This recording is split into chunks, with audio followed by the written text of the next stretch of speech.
and I want to welcome everyone to this vigil to remember, to commit, and take action in defense of Black lives.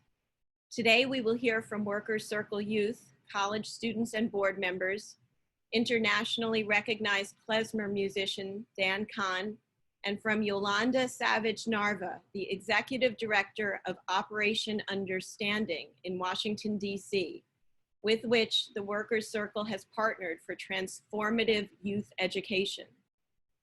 Behind us is the acronym standing for Black Lives Matter that was developed by Yiddishist Anthony Russell in conversation with other Yiddishists and published in the Jewish Currents article, Translating Black Lives Matter into Yiddish, which we commend to you. By using this acronym, we're endeavoring to symbolize our commitment as a social justice organization rooted in our Yiddishkayt heritage to ongoing, deep, and nuanced work to which we are called in the movement for Black lives. In the wake of the violent murders of George Floyd, Breonna Taylor, Ahmaud Arbery, who all lost their lives to white racial violence, we're gathering today to commit ourselves to ending the terror, harm, and death that has been ongoing for centuries. It's an urgent and absolutely necessary commitment, and it's long-term. It requires us to rebuild the very foundations of our nation's criminal justice, economic, and social systems, to end the structural inequalities of institutionalized racism. Workers' Circle has been fighting for economic justice for all for 120 years. But we have come to see that demanding economic justice for all isn't enough within a climate where Black lives don't matter as much as other lives. Yet while we have pointed out these racial disparities in public policy and economic systems before, in this seminal moment, we want to say clearly that we must address the structural power imbalances that underlie and protect the ongoing systems that continue to devalue, to harm, and to murder Black people with horrifying regularity. We can scarcely get our minds around the chilling frequency with which an incomprehensible number of Black lives have been lost. Fathers, mothers, sons, daughters, now and across the generations. Some have been killed through overt violence by police or self-proclaimed neighborhood protectors. Still others from the coronavirus, which has ravaged Black communities because they have had less access to healthcare and greater infirmities due to profound economic and social inequalities. But at the end of the day, as an organization, we are left with the moral question: what are we prepared to do now? I invite you now to begin by observing a moment of silence as we reflect, remember, and resolve.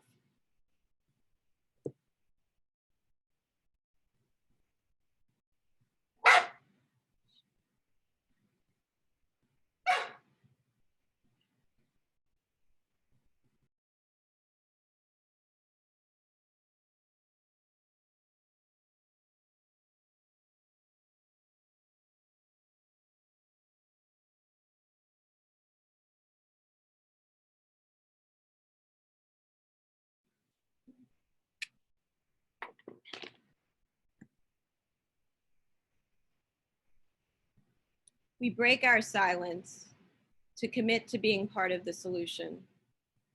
We break our silence, realizing that the reforms we've worked for in the past aren't anywhere near enough to stop this violence, and it must be stopped. We break our silence to support the people whose human rights are at stake. Today, we commit to supporting the Black leaders, the organizations, and the movement forging the pathway to an America that yet shall be, an America where Black lives matter. We break our silence to commit ourselves to this ongoing work in our families, in our communities, as an organization, and in our nation. And we pledge to use the privilege, financial resources, public voice, and consumer power that we have until that day when Black people experience the fundamental equality and rights that our nation has promised to all people. And now, please join me in welcoming klezmer singer-songwriter Dan Kahn, who is joining us from Berlin today. Shalom Aleichem. It's an honor to be part of this. I'm going to sing a very, very old song that just doesn't get old. It's written by David Edelstadt. It was written in 1889, and it's called In Kampf, in Struggle.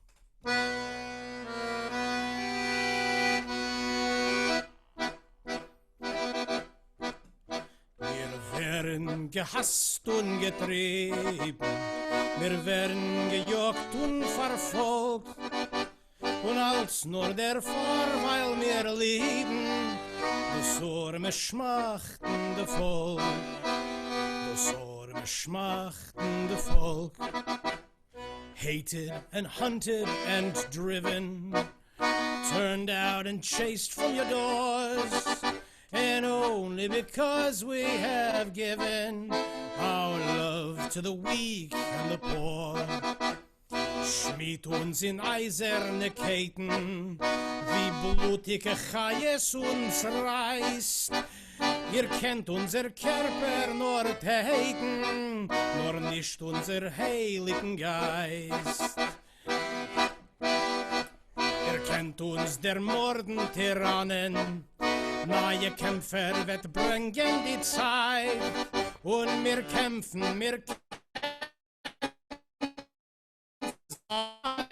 die Welt bereit, die Welt wird schon werden befreit.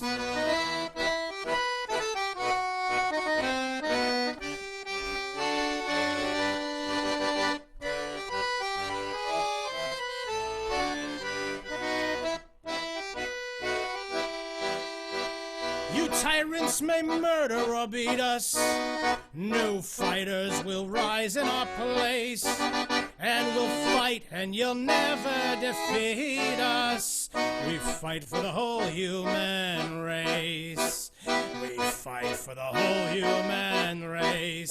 Doch kein Mal wird uns nicht erschrecken, Gefangene schon Tyrannei.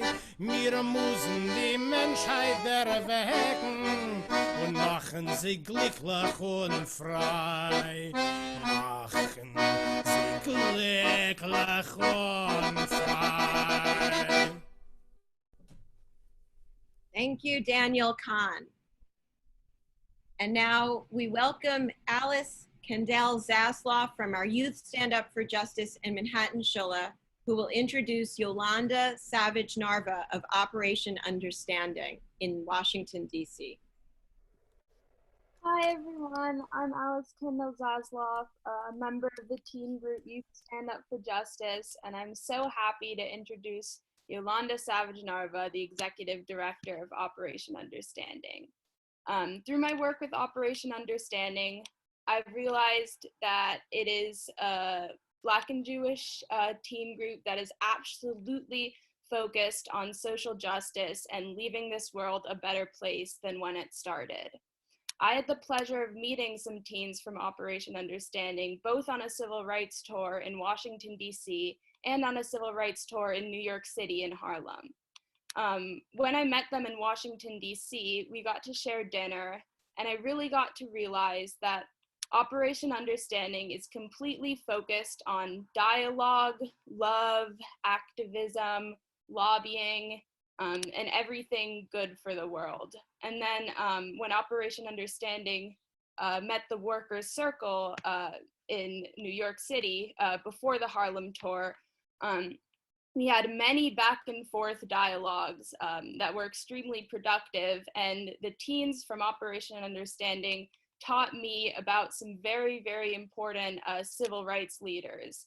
And it was a very groundbreaking experience for me, getting to meet all the teens that shared the interests that I have. And then we got to share the experience of meeting Corey Weiss, who was one of the boys accused in the Central Park 5 case. And that was an absolutely memorable experience that would have never happened without Operation Understanding. So I'm so happy to be introducing Yolanda Savage Narva. Thank you so much for all your work. And she will tell us more about what Operation Understanding is about. Thank you. Thank you so much, Alice, and it's great to see you. Thank you, Workers Circle, for bringing us together during this very pivotal moment in our history. I don't know about you, but I am truly inspired by our young people's passion and perseverance during this time. I often hear people talk about our young people as our future leaders, but they are our right now leaders. Our young people are hungry and ready for change, just like they were in the 50s and 60s and the early 70s. And I have been so fortunate to have the opportunity to work with and learn from so many young people and really get their infectious intellectual curiosity and the commitment that they have to make a change and take a stand. Before I go on, I would like to ask each and every one of you who are watching today to join me in a moment of reflection, to think about why we are here, why we are gathered today. We are here today to remember the many lives of Black people who have been cut short because of fear, racism, and hatred. We are also here today to commit to being anti-racist and pro-Black. And we are here to learn how to take action to help save our lives, the lives of your brothers and sisters, ultimately preserving what it means to be treated with respect, dignity, and ultimately giving us all the freedom to exist in this world, free of terror, free of fear, and free of being afraid to live. In the words of the great civil rights leader, Fannie Lou Hamer, nobody's free until everybody's free. And I ask you to take a few moments to reflect.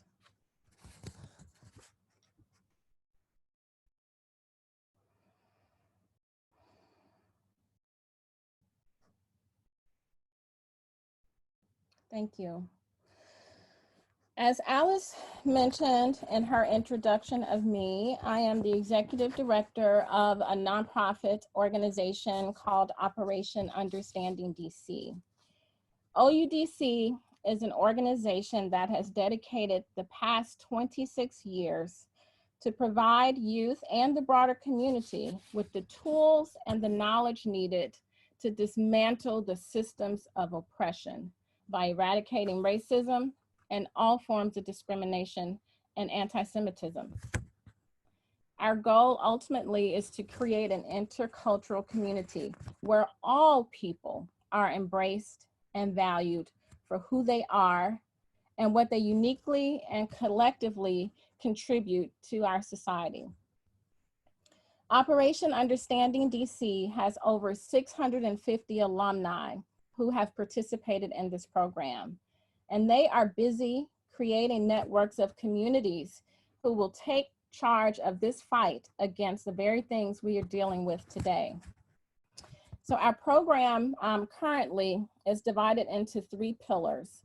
And we want to teach our students to learn history, to live history, and ultimately to make history. So we provide our students with information about the history and culture of the Black and Jewish experience and how these histories connect with what's going on today and the current movements of today. So they live history by learning, by asking questions, by meeting leaders, by having the opportunity to see what's happening today. They witness history through their trips to the Deep South and to New York City, where they visit historical sites that have been pivotal in our history, And they actually meet people who were involved in the civil rights movement, as well as freedom riders. And finally, they make history. They take all that they've learned and they go out into their communities, their schools, their churches, their synagogues, and other businesses. And they spread the word about how to be anti-racist, how to fight unconscious bias, how to fight anti-Semitism and other forms of discrimination. I want to talk a little bit about my experience in this role. As a Black woman who's also Jewish, as a leader of this organization, and an active lay leader in the reform movement, as a mother of a Black son, as the daughter of a Black man, as a sister to 2 Black brothers, as an aunt to 2 Black nephews, as a human being, I am here with you today to remember and commit. But I am also here today because I have a call of action for you. I'm going to be honest. This call to action is not an easy one. It's not a quick fix. It's not something that's going to happen overnight. As a result of that, I'm not going to get angry or judge anyone for needing guidance, wanting to ask questions, needing time to get your hands around this, because the reason I'm asking you to do what we're doing is because this is a lifelong journey. That call to action is a lifelong commitment to dismantling systems of oppression and racism in this country and this world. We've only just begun.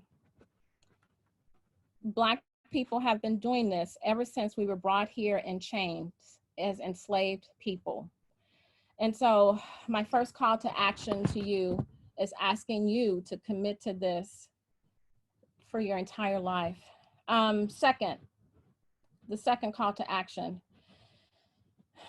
make a conscious effort every day to look in the mirror, understand and acknowledge the role that you play in the system of sustaining white dominance and white privilege. How can you actively work against it? How do you practice being anti-racist every day? It's not enough just to say, I'm not racist. That's not enough. That's not enough. We have to practice being anti-racist. Our third call to action is realizing, recognizing, and embracing that Black lives matter. We are people beautiful and rich in our history and cultures.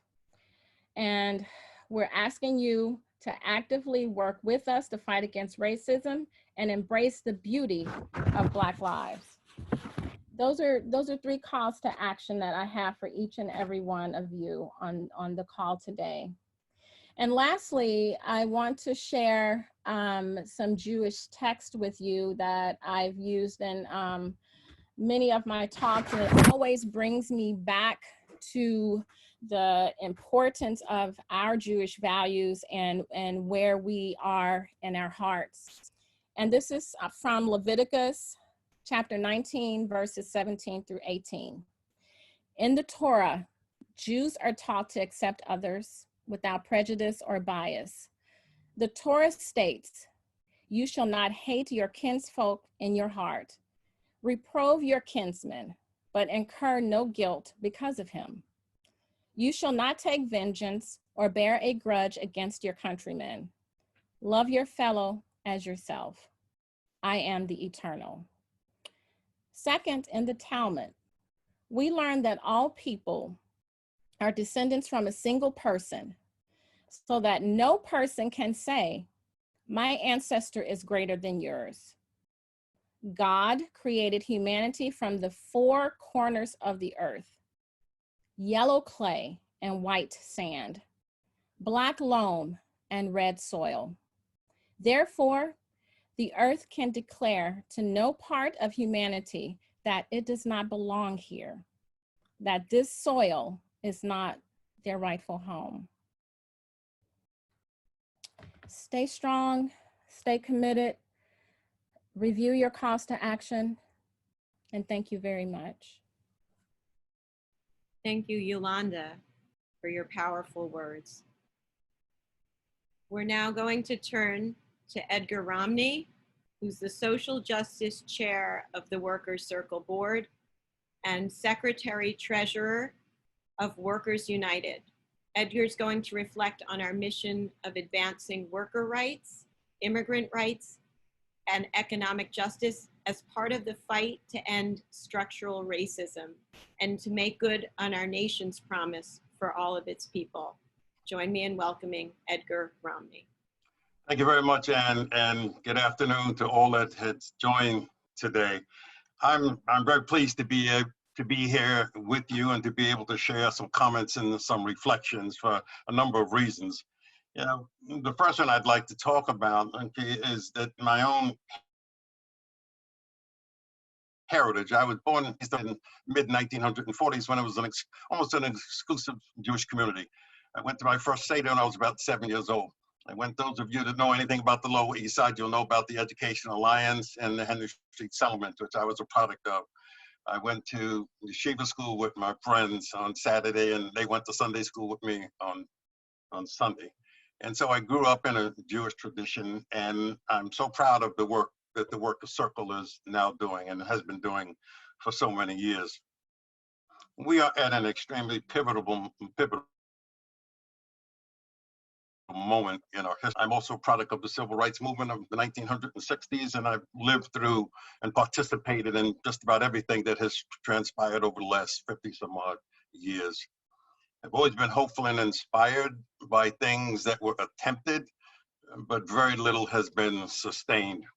I remember the fight over the civil rights movement in 1964. Those are very, very young men and didn't quite understand the meaning of that at that particular time, and reflected on what took place then. As good as that was, and as important as that was, it still reminded all of us of all of the difficult work that still lied ahead during that time and what lies ahead of us now. But I have to tell you and share with you that I'm inspired, and I'm hopefully, unlike any other time that I have been inspired. And let me just share why I think that that might be. A lot has happened over the years, but I think this time is a little different. And I think it's different because some of the evidence that I think we all have seen. And movements come and go. I know my involvement and my union's involvement in the immigration movement to get comprehensive immigration reform in this country, okay, which I've been part of for the last 35, 40 years. When it was unpopular to support immigrant workers, it was unpopular to support immigrant people, and you say, well, what are you talking about? But there was a time then actually, that was the case. And although that was a strong movement and a lot has been done, we still have a lot of work to do. And in terms of what we face now and the recent murders of Black people, particularly Black men, has been particularly disturbing. But I think we've come at a moment in time where things will be different, things will change. What do I mean by that? I was on a call this morning with our Global Union Federation Industrial. On that call, there was about 100 people from 33 different countries and translated in 9 different languages. And this is not something that normally reaches, across or beyond our borders when something like this happens. And the call really was to deal with the pandemic and what was surrounding that and how we're dealing with workers in foreign countries, particularly Cambodia, Vietnam, Sri Lanka, India, where most of our work has gone today. But I had a moment really to share some thoughts about what was going on in our country. And people were really interested because they've seen what has been going on in terms of the outpouring of support, okay, not only here in the United States, but certainly around the world. I'm inspired because I don't think we've ever seen demonstrations and protests in all 50 states in the United States before when other kinds of situations have happened. We've gotten support from countries as far away as Australia. As Dusty All has submitted a very powerful, strong resolution condemning racism in the United States and talking about ways to, and that they, how this organization that represents about 60 million workers around the world certainly is in support of that. So that's one kind of inspiration. About 2 weeks ago, I was at the Barclays Center at a demonstration. And at that demonstration, there was a young white girl, I would say about 23, 24 years old, standing, holding a sign saying justice for George Floyd. And I walked over to herself and I said, hello, I'd like to ask you a question. I said, why are you here? Because it reminded me when I was young and 25 at one point in time, the kinds of things that I did. And she responded to me and she said, this is wrong and it has to stop happening. And I'm here because I want to learn. And I'm here because I want to be part of history. And I'm here because I don't want to grow up to see this kind of thing continue. I thought that was very moving for me to hear a young person say that. And so I was inspired by her comments. I was inspired about the kinds of things that are happening in our country each and every single day now in terms of how people are taking a very different look and a very different view in terms of what's transpiring. Many state legislatures, many government or legislators around the country are having a different view in terms of how things are going and in terms of how reform needs to take place. And bills are being passed with support of some Republicans that never happened before. There are controversies, this will never, because we have different points of view and we have different cultures and we've all grown up in different cultures. But I think finally people have risen to the occasion to saying what's happening around the country can no longer be accepted because it's happened time after time after time after time. So what are we doing wrong? Why is this continuing to happen in our country? Systemic racism is something that has been around a very, very long time. When President Obama was elected, we certainly thought that that would go a long way to begin to change cultures, to begin to change attitudes. To some degree, it did. We had a number of successes in terms of what we attempted to do, but look where we still are today in the year 2020. So we have a lot of work to do. I'm actually proud and happy that the labor movement has taken a strong stand. Last night, I was on a conference call with our union, SEIU, and we had a discussion with our colleagues over 3 hours talking about what it is that we can do. And it's more, we need to do more than just talk about it. We need to be out there. Okay, we need to doing the kinds of things that we in the Worker Circle certainly can support as well. Like I said, that there's some controversial issues out there we'll have to work our way through, but we should not let that become an impediment in terms of what we have to accomplish. I'm hopeful and prayerful that in my lifetime that we can really see a beginning of the dismantling of structural racism. And let me just comment, in our union and others as well, SEIU, there's a number of our affiliates that actually represent police officers. And so you can imagine some of the controversy surrounding that. But the leaders of those affiliates that do represent the security guards or police officers or correction officers, in which there are quite a few, they've taken the position and they clearly understand that something needs to be done. And so I'm inspired because I've never heard that kind of talk before and that kind of seriousness. And I think that as our union is moving in this direction and other unions in the country are doing the same thing, that we all have reason to be hopeful. But we're going to have to do some work. It's not going to happen because we want it to happen. It's going to require a lot of hard work, and I'm really proud of what the Worker Circle is doing, and I look forward to doing what I can to make this a reality. Thank you so much, Edgar. And now I'm going to turn us back to Dan Kahn, who's going to sing another important song.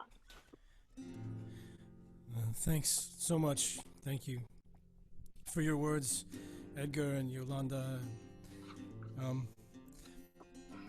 This is a song that was written a long time ago in English, and my friend and colleague Joanne Bortz asked me to create a Yiddish version of it. It's by Bob Dylan, and it's a song of liberation and a song from the perspective of one who is in prison. And it's a song of hope and a song of despair. So this is I Shall Be Released.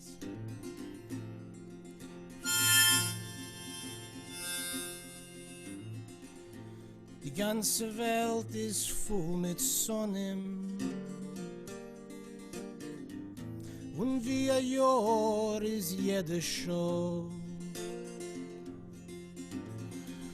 Nur ich gedenk noch jeden Ponem, was hat mich verschlossen do.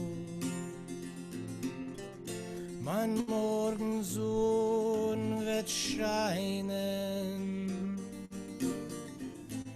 soll die Zeit nicht sein zu weit. Kommt der Tag schon, kommt der Tag schon, ich will sein befreit. Man sagt, ein Mensch darf haben Keuch, wenn's wird sein ganze Welt verlernt. Ich seh mein Abschein in der Heue, weiter rüber die Füße wehen. Mein Morgensohn wird scheinen, soll die Zeit nicht sein zu weit. Kommt der Tag schon, kommt der Tag schon, ich will sein befreit.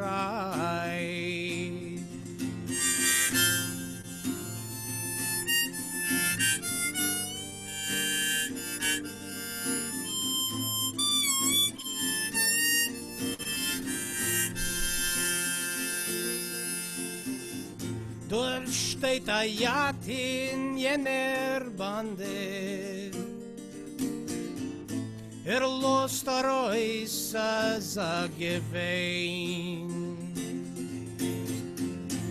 Me hat mich eingesetzt auf Grande, meine Schumme ist doch rein. Mein Morgensohn wird scheinen,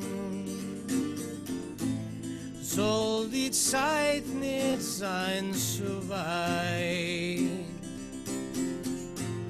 Kommt der Tag schon, kommt der Tag schon, ich will sein befreit. Any day now, any day now, I shall be released. Thank you, Daniel Kahn.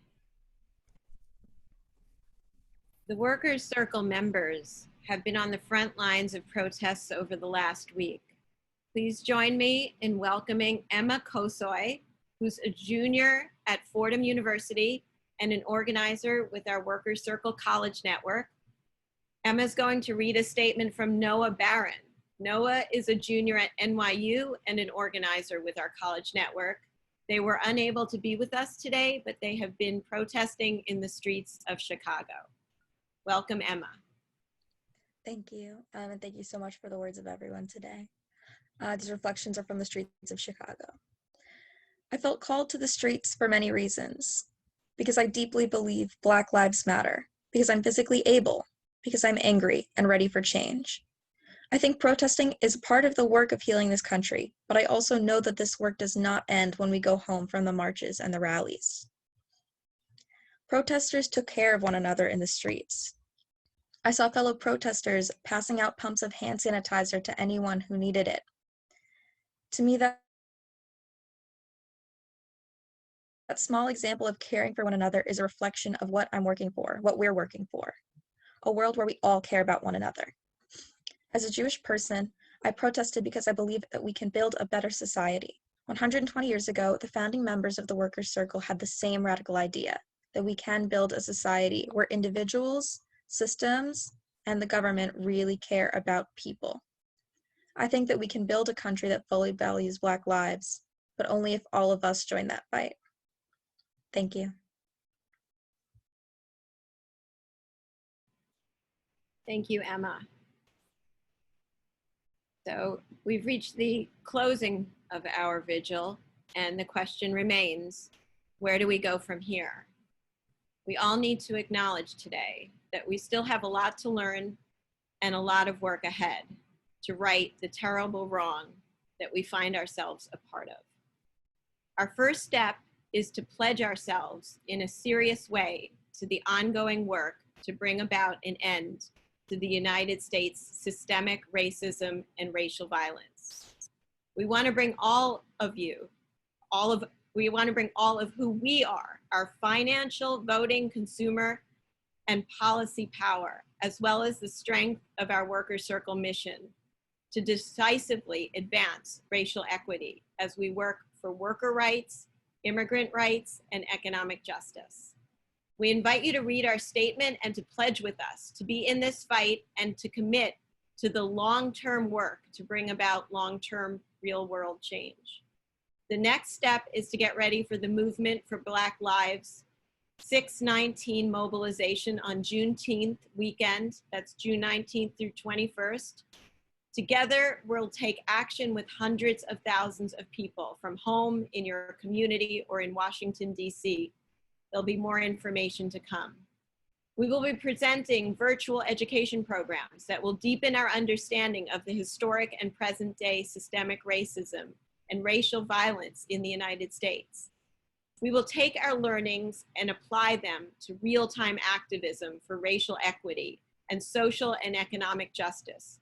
Programs such as an upcoming dialogue with C-Tool, a worker organization in Minneapolis that has been organizing Black and brown workers in cleaning and construction, and that even before George Floyd's murder had been urging the city of Minneapolis to reconsider an increase to the policing budget and invest instead in community organizing, in community organizing and community organizations.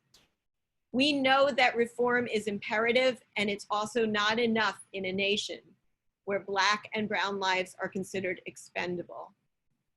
We will support public policy and supply chain practices that shift power and materially advance rights for Black and brown communities in the workplace and beyond. We will offer virtual activist opportunities, and as it is possible for each of us, we will continue to go to the streets under the banner of the Workers' Circle to be physically present in this fight as part of the movement for Black lives.